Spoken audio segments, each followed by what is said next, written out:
Hello नमस्ते. मी विद्यार्थ्यांची एक मागणी होती म्हणून अजून एक इक्विलिब्रियम ऑफ बीम्सचा प्रॉब्लेम घेऊन आलो ज्याच्यामध्ये आपल्याला सपोर्ट रिॲक्शन डिटरमाइन करता येईल. ठीक आहे. त्यासाठी मी बन्सलच्या पुस्तकामधला प्रॉब्लेम मी घेतलेला आहे. पहिला प्रॉब्लेम काय आहे जरा थोडंसं बघून घ्या. An overhanging beam carries load shown in figure. Calculate the reaction at both the ends. म्हणजे बोथ द सपोर्ट्स पाहिजे होते actually. Calculate both the supports म्हणजे जिथे जिथे सपोर्ट आहे त्या ठिकाणी तुम्हाला काय करायचं आहे, रिॲक्शन्स डिटरमाइन करायचे आहेत. ओके. मग आता हा जो काही प्रॉब्लेम स्टेटमेंट दिलं आहे त्या प्रॉब्लेम स्टेटमेंटसाठी हे प्रॉब्लेम सॉल्व करण्यासाठी आपण इक्विलिब्रियम कंडिशन अप्लाय करणार. इक्विलिब्रियम कंडिशन म्हणजे काय, summation F x is equal to 0, summation F Y is equal to 0 आणि moment about any point is equal to 0. या सिम्पल कंडिशन वापरणार. त्या वापरण्या अगोदर मी याची काय करतो आहे की एफ बी डी ड्रॉ करतो. ठीक आहे. त्यामुळे मी पहिल्यांदा ड्रॉ करतो आहे F B D of given beam.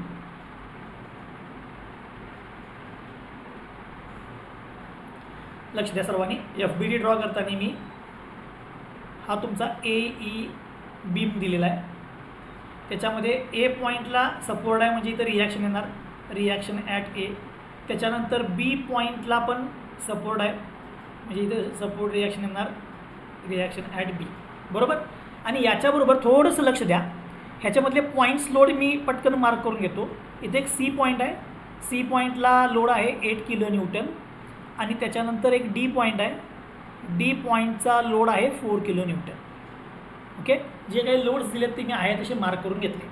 आता ॲक्च्युली हा जो बीम आहे हा ओव्हरहँगिंग बीम आहे. म्हणजे काय, सपोर्टपासून हा ओव्हरहँग झालेला आहे. बी टू ई हे ओव्हरहँगिंग आहे, त्यामुळे ह्या बीमला म्हणतात ओव्हरहँगिंग बीम. मग आता मला याच्यावरती हे जे काही यू डी एल दिसतोय काय, ए पासून सीपर्यंत हा यू डी एल आणि त्याची ही इंटेन्सिटी दिली आहे बघा 1. मग याचा लोड मला बरोबर याच्या पुढे दाखवला पाहिजे सेंटरला. बरोबर. म्हणून मी तो इथं लोड दाखवतो आहे सेंटरला. मी डॉटेड लाईनला दाखवलं आहे. ही डॉटेड लाईन रेड म्हणजे काय इंडिकेट करते, हा जो काही ए टू सीचा जो यू डी एल होता तो यू डी एलचा लोड मी इथं दाखवलेला आहे. आता हा यू डी एलचा लोड कसा काढतात, तर डिस्टन्स इंटू इंटेन्सिटी. तर याची इंटेन्सिटी किती आहे बघा, 1 किलो न्यूटन पर मीटर. त्यामुळे डिस्टन्स इंटू इंटेन्सिटी म्हणजे तुम्हाला मिळणार total load 5 kilo Newton. Okay. त्यामुळे मी इथे लिहितो 5 किलो न्यूटन. डिस्टन्स 5 आहे, इंटेन्सिटी 1 आहे, त्यामुळे लोड किती झाला 5 किलो न्यूटन. ओके. आता हा ॲक्ट होताना किती डिस्टन्सवरती ॲक्ट होणार, ए टू सीचं डिस्टन्स आहे 5 मीटर. म्हणजेच हा ॲक्ट होता ते बरोबर त्याच्या सेंटरला ॲक्ट होणार. बरोबर. म्हणजे हे डिस्टन्स किती असणार 2.5 मीटर्स. ओके. हे सर्वांना समजलं. असंच बी टू ईचा जो काही यू डी एल आहे त्या यू डी एलचा पण आपण लोड दाखवूया. तो कसा काढणार बघा, 1.6 ही त्याची इंटेन्सिटी आहे आणि त्याचं डिस्टन्स आहे 2.5. बरोबर. सो 1.6 इंटू 2.5 म्हणजे तो लोड होतो आहे 4 किलो न्यूटन. त्यामुळे त्याचा आन्सर येणार आहे 4 किलो न्यूटन. आणि तो लोड मी दाखवणार बरोबर याच्या सेंटरला येतो. बरोबर. 4 किलो न्यूटन त्या U D L B to E जो होता त्याच्या सेंटरला दाखवणार.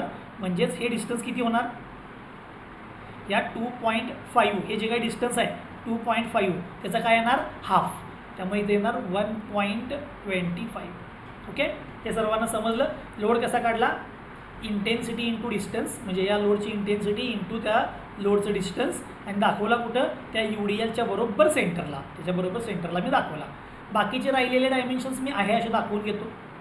बाकीचे सगळे डायमेन्शन्स मी इथे लिहितोय बघा. ए टू सीचं डिस्टन्स किती आहे बघा 5 मीटर. त्याच्यानंतर डी टू बीचा आहे 5 मीटर.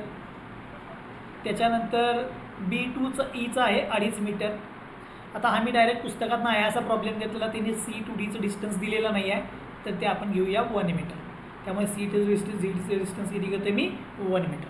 ठीक आहे. त्यामुळे त्यांनी जे काही डायमेन्शन्स मला दिले होते ते सगळेच्या सगळे डायमेन्शन्स मी माझ्या एफ बी डीमध्ये ड्रॉ केलेले आहेत. ओके. आणि जो काही यू डी एल होता त्याला मी पॉईंट लोडमध्ये कन्वर्ट केलेला आहे. मग आता हा प्रॉब्लेम सॉल्व करण्यासाठी आपल्याला काय करायचं आहे, तर आपल्याला कंडिशन्स वापरायच्या आहेत. म्हणून मी इथे लिहितो फॉर इक्विलिब्रियम ऑफ बीम. म्हणजे मी beam under equilibrium condition consider करणार. मग जर बीम अंडर इक्विलिब्रियम असेल तर इक्विलिब्रियमची पहिली कंडिशन वापरणार मी, summation F x is equal to 0. म्हणजे इथल्या एक्स डायरेक्शनच्या फोर्सेसची समेशन किती घ्यायची, 0 घ्यायची. आता तुम्ही मला सांगा इथं एक्स डायरेक्शनला फोर्स आहे का? Reaction at A vertical, reaction at A B vertical, 5 kilo newton, 8, 4, परत 4 किलोमीटर, हे सगळे व्हर्टिकल आहे. म्हणजे इथं हॉरिझॉन्टल फोर्सच नाही आहे, त्यामुळे इथं एकही हॉरिझॉन्टल फोर्स नाही. त्यामुळे इथं मी समेशन एफ एक्सचं इक्वेशन लिहू शकत नाही. ठीक आहे. आता दुसरी कंडिशन वापरूया. Summation F Y is equal to 0 equal to, आता वाय डायरेक्शनच्या फोर्सेसची समेशन 0 दाखवायची आहे. चला वाय डायरेक्शनचे फोर्सेस, आता वाय डायरेक्शन फोर्सेसमध्ये अपवर्ड जो फोर्स असतो तो प्लस घ्यायचा, डाऊनवर्ड जो फोर्स आहे तो मायनस घ्यायचा. ठीक आहे. मग आपण त्याप्रमाणे कॅल्क्युलेट करूया. मग तुम्ही सांगा आर ए अपवर्ड आहे, अपवर्ड मी प्लस लिहिला. आर बी सुद्धा अपवर्ड आहे, आर बी सुद्धा मी प्लस लिहिला. ओके. त्यामुळे R A R B plus झाले. आता हे जे काही 5, 8, 4 आणि हे 4 आहेत हे सगळे डाऊनवर्ड आहेत बघा. मग या सगळ्या डाऊनवर्ड म्हणजे काय येणार? मायनस. आणि या सगळ्यांची मायनसची काय होणार? समेशन. मी काय करतो बघा, 8 and 5 13, 13 + 4 17, 17 + 4 21. त्यामुळे सगळ्या टोटल डाऊनवर्ड फोर्स किती आला? -21. -5 -8 -4 -4 हे सगळं किती होणार? -21. त्यामुळे हे तुमचं एक इक्वेशन मिळेल बघा, R A plus R B is equal to, हा -21 तिकडे ट्रान्सफर करा म्हणजे तो काय होणार? +21. म्हणजे इक्वेशन नंबर 1 मिळालं मला. ओके. त्यामुळे समेशन वायच्या ज्या व्हॅल्यू पुट केल्या मी इक्वेशनप्रमाणे ज्या एफ बी डीवरून, त्याप्रमाणे एक इक्वेशन मिळालं, R A plus R B is equal to 21. Okay. हे सर्वांना समजलं असेल. एकदम सोपं आहे. Summation F X summation F Y वापरलं. आता आपण तिसरी कंडिशन वापरणार आहोत आणि थर्ड कंडिशन मी इथं लिहायला चालू करतो. ओके. नाव थर्ड कंडिशन काय आहे? Summation of moment about any point is equal to 0. आता एनी पॉईंट आपण यातलं कुठला घेऊया? तुम्ही कोणताही घेऊ शकता. ए सी डी बी ई, त्यांनी दिलेल्यापैकी कोणताही पॉईंट तुम्ही घेऊ शकताय, पण मी घेणार स्टार्टिंग पॉईंट म्हणजे ए. त्यामुळे summation of moment about A is equal to काय घेणार मी? 0. ओके. आता याच्यासाठी साईन कन्व्हेन्शन आपण कसं वापरतो ते पण सांगतो. आपण साईन कन्व्हेन्शन असं वापरतो, जर मोमेंट क्लॉकवाईज असेल तर प्लस, अँटी क्लॉकवाईज असेल तर मायनस. आणि मोमेंट कसा काढतो?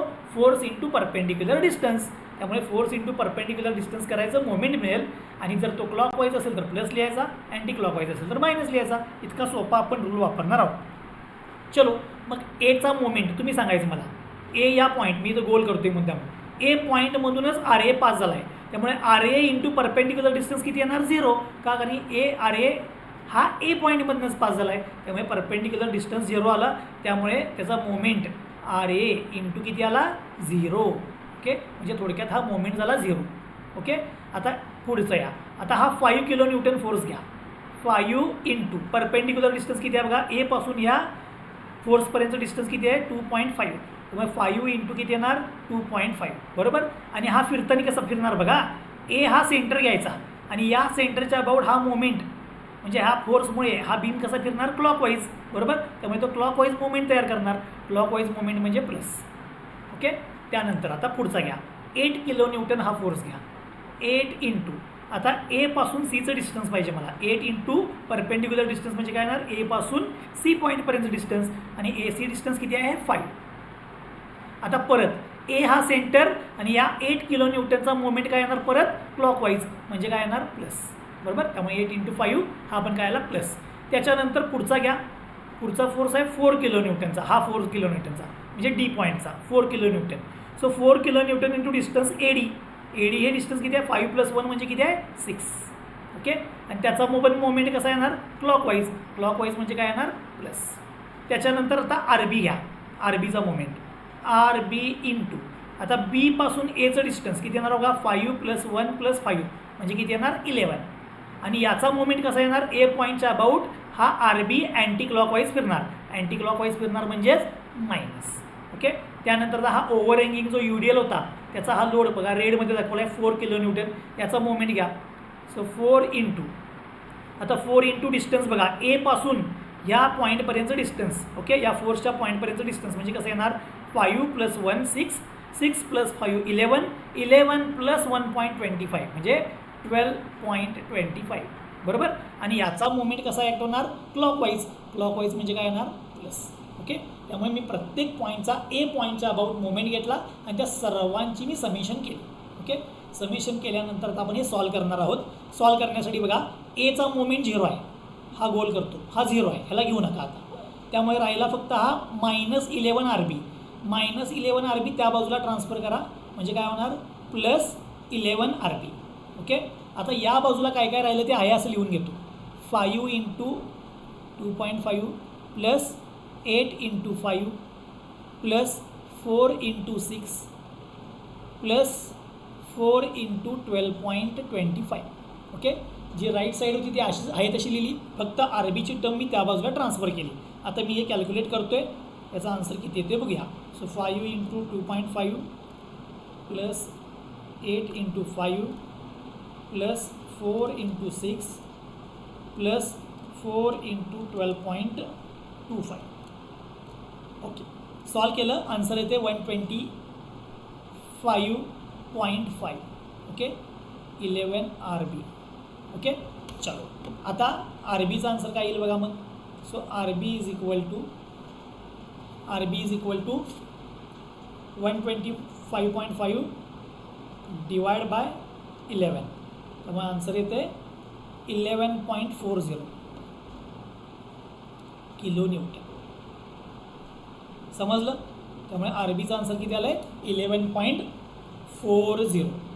चलो RB मिळाला. आता RBची व्हॅल्यू उचला आणि इक्वेशन 1मध्ये पुट करा. त्यामुळे मी ते लिहितो put in 1. So RA + RB आहे 11.4 is equal to 21. Okay. Solve करा, तुम्हाला RA मिळेल. So RA is equal to 21 - 11.4. मग त्याचा आन्सर येते 9.6. ओके. त्यामुळे मला RA मिळाला, मला RB मिळाला आणि इथं माझा हा प्रॉब्लेम संपला. आता फक्त एक सांगतो महत्त्वाचं, तुम्ही हा प्रॉब्लेम बघितला की तुम्हाला इथं आन्सर्स दिसतील. बरोबर. हे आन्सर्स आणि हे आपले आन्सर्स हे वेगवेगळे का आलेत त्याच्या मागचं कारण काय आहे, कारण की C पासून Dचं डिस्टन्स त्यांनी इथं दिलं नव्हतं. त्यामुळे मी 1 मीटर घेतलं. बुकमध्ये मे बी त्यांनी 2 मीटर घेतलं असेल असं मला वाटते. त्यामुळे त्याचा आन्सर हे 10 आणि 11 आले. त्यामुळे तुम्ही आन्सर कन्सिडर करू नका. ओके. आणि जर समजा एक्झाममध्ये हे डिस्टन्स दिलं नसेल तर तुम्ही तुमच्या सुपरवायझर जो कोण आहे त्याला तुम्ही विचारू शकताय की हे डिस्टन्स किती आहे. आणि जर त्यांनी सांगितलं की तुम्ही कन्सिडर करा तर तुम्ही कितीही कन्सिडर करू शकताय. 1, 2, 3 तुम्हाला जे पाहिजे ते. आता मी प्रॉब्लेम सॉल्व करायला घेतला त्यावेळेला हे मला नक्की माहीत नव्हतं C to Dचं डिस्टन्स किती आहे. मी डायरेक्ट प्रॉब्लेम हा कॉपी केला होता पुस्तकामधून आणि मी ते डिस्टन्स दिसत नाही त्यामुळे मी 1 कन्सिडर केला आणि हा प्रॉब्लेम सॉल्व केला आहे. ओके. जर तुमच्यासाठी मी असाइनमेंट पण देतो, जर समजा C to Dचं डिस्टन्स 2 मीटर असतं, 2 मीटर C to Dचं डिस्टन्स, तर किती आलं असतं हे तुम्ही कमेंटमध्ये मला RB आणि RAची रिॲक्शन टाका. ओके. आता मी प्रॉब्लेम परत कसा सॉल्व केला हे एकदा सांगतो. ओके. जी काय तुम्ही प्रॉब्लेम स्टेटमेंट दिलं होतं त्याच्यामध्ये UDL होता A to C आणि B to E. त्या UDLचं मी डिस्टन्स दाखवलं तर रेडनी बघा कसं दाखवलं. इंटेन्सिटी इंटू डिस्टन्स म्हणजे 5 × 1 केला, त्याचा लोड दाखवला 5 kN UDLच्या बरोबर सेंटरला. तसंच 1.6 × 2.5 केलं, त्याचं आन्सर आलं 4. ते बरोबर B to Eच्या मी सेंटरला दाखवलं आणि मग नंतर इक्विलिब्रियम कंडिशन अप्लाय करून हा प्रॉब्लेम सॉल्व केला आहे. ठीक आहे. समजलं सर्वांना. ओके. हीच सेम मेथड वापरून तुम्हाला इक्विलिब्रियममध्ये ज्या काही रिॲक्शन डिटरमाइन करायला सांगतील प्रॉब्लेममध्ये ते तुम्हाला प्रॉब्लेममध्ये सॉल्व करायच्या आहेत. ह्यामध्ये जर काय डाऊट असेल तर नक्कीच विचारा. मी C to डिस्टन्स 1 घेतले, तुम्ही असाइनमेंट C to Dचं डिस्टन्स 2 मीटर घेऊन सॉल्व करा आणि खाली कमेंटमध्ये त्याची उत्तरं टाका. चलो, थँक्यू. भेटूया पुन्हा एकदा नवीन व्हिडिओमध्ये. Bye bye.